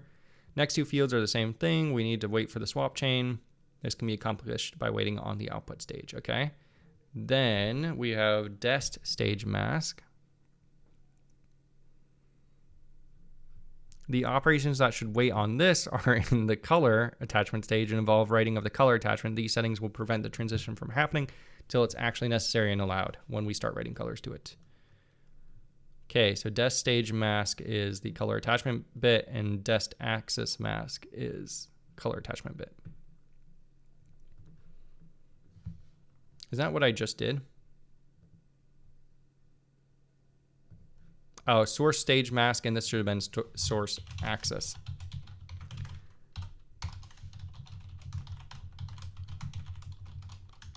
Okay. And this one is pipeline stage color attachment output. Same thing. Okay.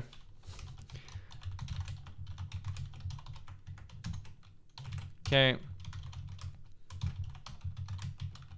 And that is color attachment right bit.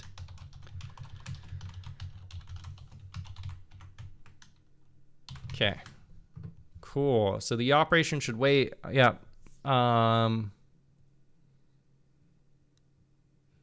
So then we do render pass info, we give it a dependency count, and we give it the dependencies. Okay, so this needs to be up.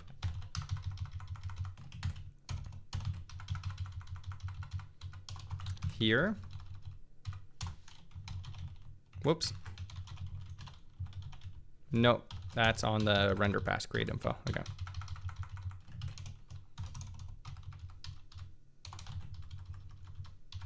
Okay, pass create info dot dependency count.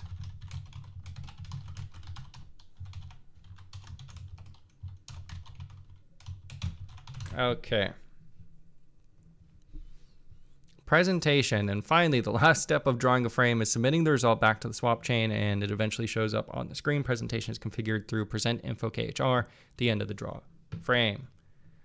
Okay, almost there. So we'll go down here. We need a present info khr.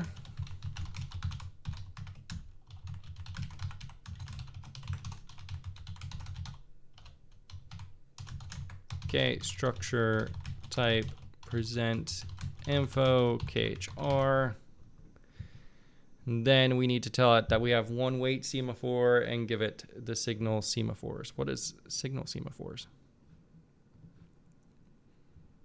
That's this guy. Okay.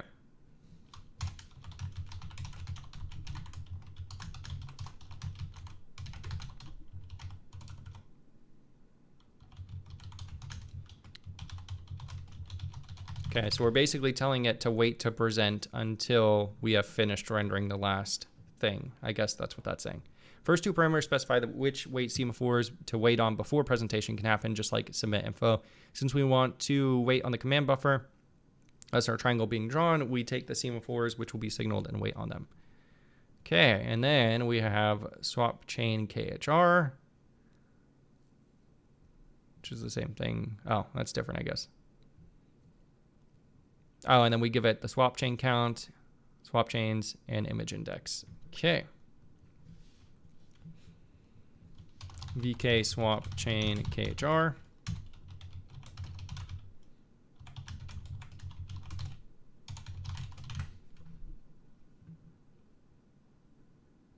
Yeah, swap chain khr. Did I spell that wrong? VK swap chain. Swap chain. Oh, swap chain is all lowercase. Okay, so we got that, and then present info dot number swap chains, or that swap chains equals that, and we give it our image index, which is p image indices. Okay. Next two parameters specify the swap chains to present and the index of the image for each swap chain. This will almost always be a single one. Present info dot result is null. We are almost there. Results is null pointer. Okay, there's one last optional parameter. It allows you to specify an array of result values to check for every individual swap chain if the presentation was successful. It's not necessary if you're only using a single swap chain, because you can simply use a return value for the present function. Okay, the VK present khr submits the request to present an image. We'll add error handling for acquire next image and present khr in the next chapter, because their failure does not necessarily mean that the program should terminate. Unlike the functions we've seen so far, if you did everything correctly, then you should now see something resembling the following. Okay, let's see if we get that. VKQ, VK present, and we'll give it our graphics queue and our present info. Let's see if it works. I've got high hopes. Nope.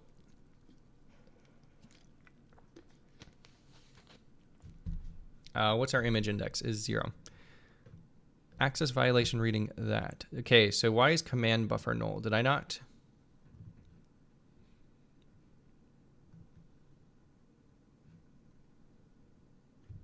Did we not create the command buffer? I don't think we did. I think we're supposed to create the command buffers in here, or are we supposed to create them before? So we have reset command buffer, record command buffer, but we don't have create command buffer.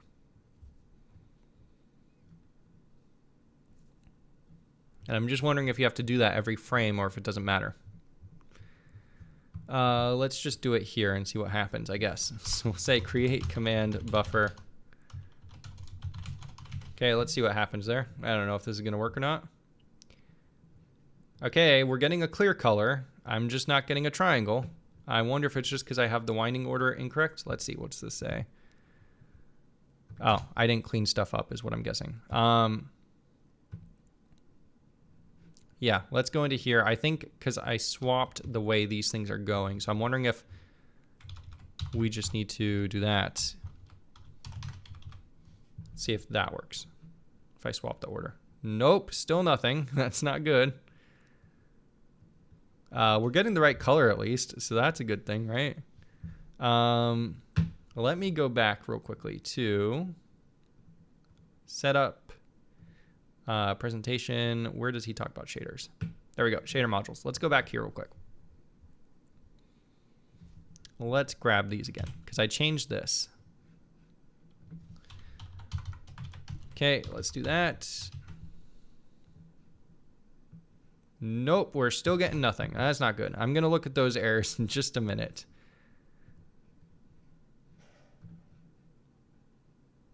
Let me just go real quickly to here and see where he puts create command buffer. Okay, yeah, so he just puts that right after that. Okay. So something else is going wrong. That's not good. Worst thing is the resource state is based on the entire resource and legacy barrier. So you basically need to type for small resources, which makes sub-allocation much harder than it needs. What's the validation error? That's a good idea. Let's see what the validation error is.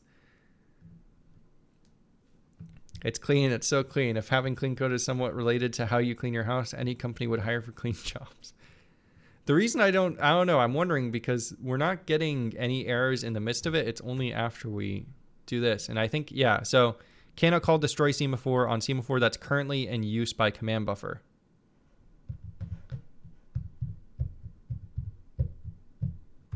So does that mean it's just like waiting and it's stuck waiting?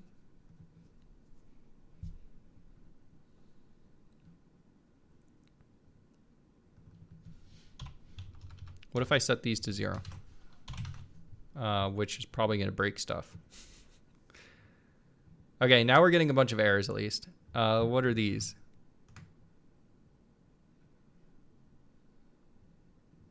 Okay, yeah, so it's yelling at me because it hasn't completed execution yet. Check the image index.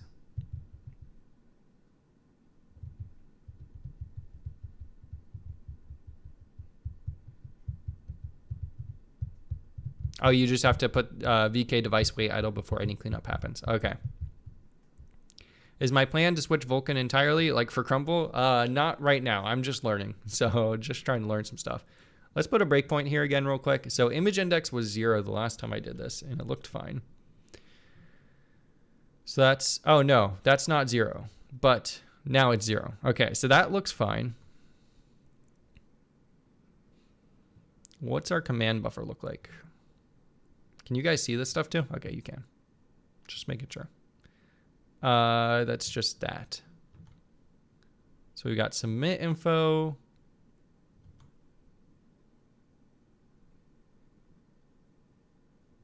I wonder if I messed one of these up and we're like in a loop or deadlock or something.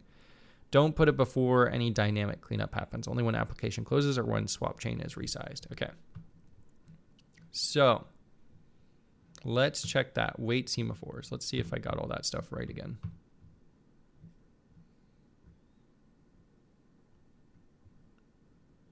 Pipeline stage color attachment output bit. Pipeline stage color attachment output bit. Okay, that looks fine.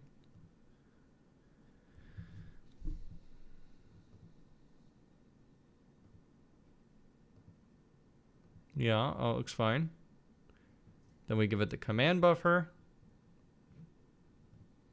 which looks fine. And then the signal semaphores.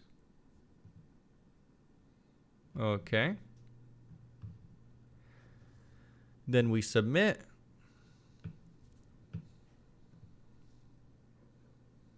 Okay, that all looks fine. I wonder if I got the subpass dependencies wrong.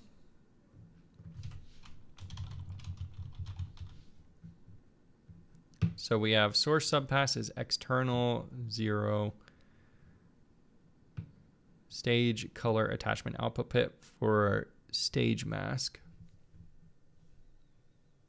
Access mask is 0. Okay, dest stage mask is color attachment output bit. And access color write bit. Okay, that all looks right too. Okay, so we add that to the render pass info, which I did.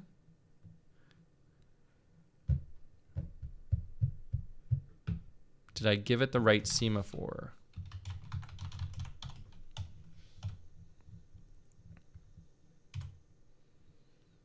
Okay, so we do that. Yes, I gave it signal semaphore.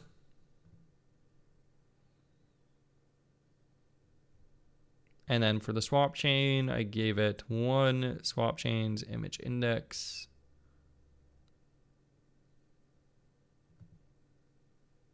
Yeah, that all looks fine too. And then P results is null. Weird. I'm getting the clear color, so I don't think it's a sync issue. Well, that's good to know. And all of that stuff looked correct. I wonder if it's the shaders. And the shaders are just wrong or something. Let me double check that again real quick. Let's go.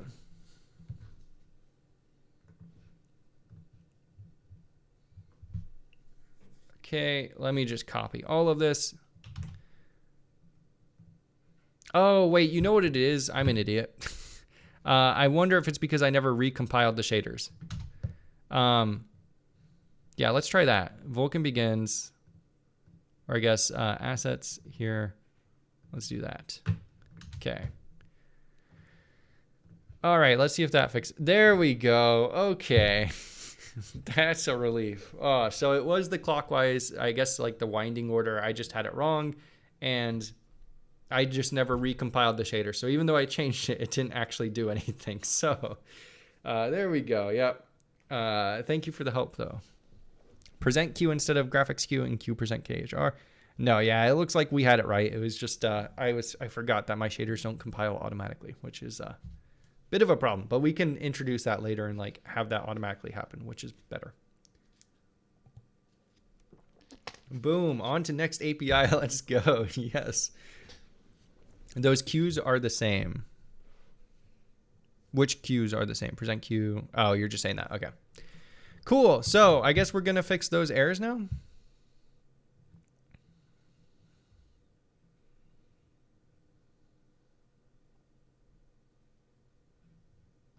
Wait, this may look different than the ones you're used to seeing. Huh. Interesting. I guess it does look a little bit different. Maybe I'm just imagining that, though. Who knows? Okay, unfortunately, you'll see that when the validation layers, the program crashes as soon as you close it. Remember that all of the operations in draw frame are asynchronous. That means that when we exit, that stuff's still going on. So cleaning up while that's happening is a bad idea. Okay, yeah. So then we just wait device idle there. Okay, so main loop, or what did I call it? Run. Yes, we'll do here. Device wait idle. We'll give it that guy, and now we should be completely good. And now we're good. Awesome. Nice. You can also wait for operations like that. Okay, a little over 900 lines of code later, we finally got into the stage of seeing something pop up on the screen. Bootstrapping Vulkan is a lot of work, but the takeaway message is that Vulkan gives you an immense amount of control. I recommend you take some time now to reread the code, build a mental model of the purpose of all the Vulkan objects in the program, and see how they relate to each other. We'll be building on top of that knowledge to extend functionality in the program from this point on. Alrighty.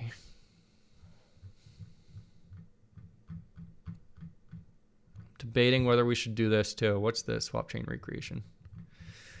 I think we're going to save this for like next week or something. We have the triangle. That was the ultimate goal. I think I'm happy with that. We can continue with frames and flight and stuff. I think maybe we'll continue going down this. I'm not sure for like how far I want to go with this, or if I want to jump into another project and then come back to this, which I may do. Just not sure if that's a good idea, but very happy that this works. You can add that as a pre-run step. Now do RHI containing D3D13 and Vulkan 2.0. I have no idea what any of that means, but maybe, yes.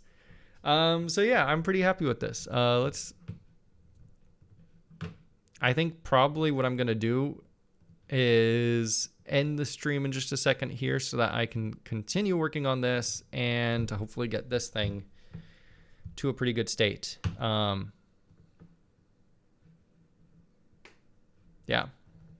Because this is coming along pretty nicely. I want to continue working on this and hopefully get it to a state that I'm happy with pretty soon. Yeah. Another interesting thing too is I can draw debug boxes on these guys because they also have debug boxes and they have curves there as well. So yeah. Anyways, though, I appreciate all you guys. D3D13 and Vulkan 2.0 don't exist. Okay, that's what it is. I was wondering. Odin, think. Yeah, I'm wondering, well, I kind of want to build a 6502 emulator, but first I need to learn 6502, so I might do that throughout the week, kind of in my spare time. This stuff, yeah. And then I want to build an emulator for this because I kind of want to do some projects that are even more low level and just kind of do that stuff. To be honest, that black is a bit too black. Which one? Like this is just default I am GUI styles, if that's what you're talking about. But yeah, anyways, I appreciate you guys watching the stream and everything. We'll see what's going to happen next week, but it's probably going to be Friday morning instead of Saturday morning next week, or like Friday at this time. But yeah, how about 6502 in Odin? That's too much at once, probably too much at once, but we'll see about like translating afterwards. Maybe I'll do 6502 in C. That's probably better, right? The background, but that's just me. Yeah, the background I don't even control. Or are you talking about the background of the video?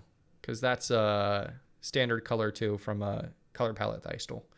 But anyways, appreciate you guys watching the stream. I'll see you guys next time.